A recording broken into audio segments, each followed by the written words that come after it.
any sort of dealings with Vince Jr., Vince McMahon?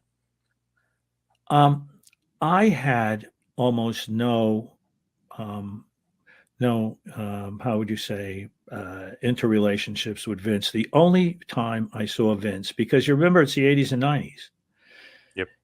he would come to the guard. He wouldn't, in those days, the WWF was working shows in high schools, colleges, small arenas, because it's not the big promotion you see today.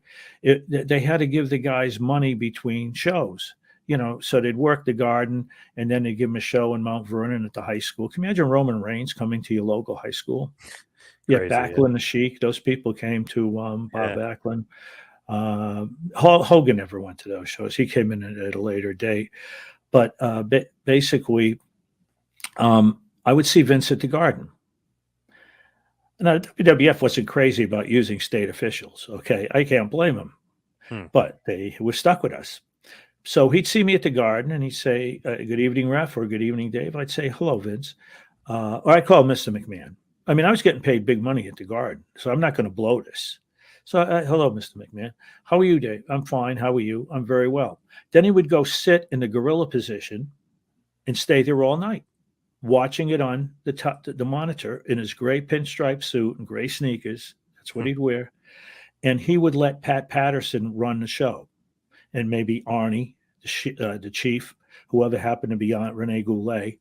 He would let them run the show. He had no integral part in the show at all. He let Patterson run it, and he was just there to watch it. But he never showed up at the other shows I was at. There was always one of his lieutenants, Arnie, the aforementioned people, Jack Briscoe later on. And what happened was those shows were a lot more fun because there was a lot less pressure because he wasn't there. Right. But I basically had very, very little to do with him. But to show you how he changed, my last show in the Garden in 2000, and they didn't let us work. They were getting ready to dump us, to deregulate.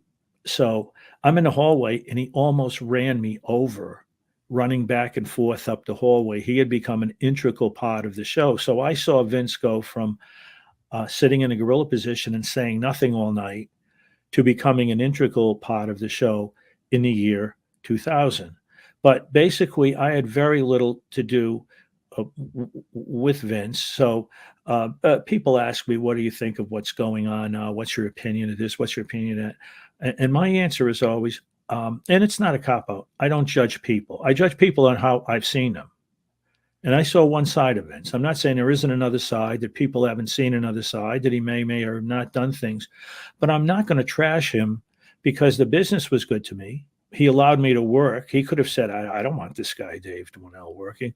So I'll leave it to other people who've had other experience with him, basically talk about him. But I'm not going to say anything really bad because that was my interaction with him. It was nothing but positive. So, and I'm not saying there isn't another side. There seems to be an awful lot out there and a lot of people talking. But again, I've always been under the impression that, a man is innocent until proven guilty. And once he goes to court or once things developed and if found guilty, then I'd be able to comment a little bit more maybe. But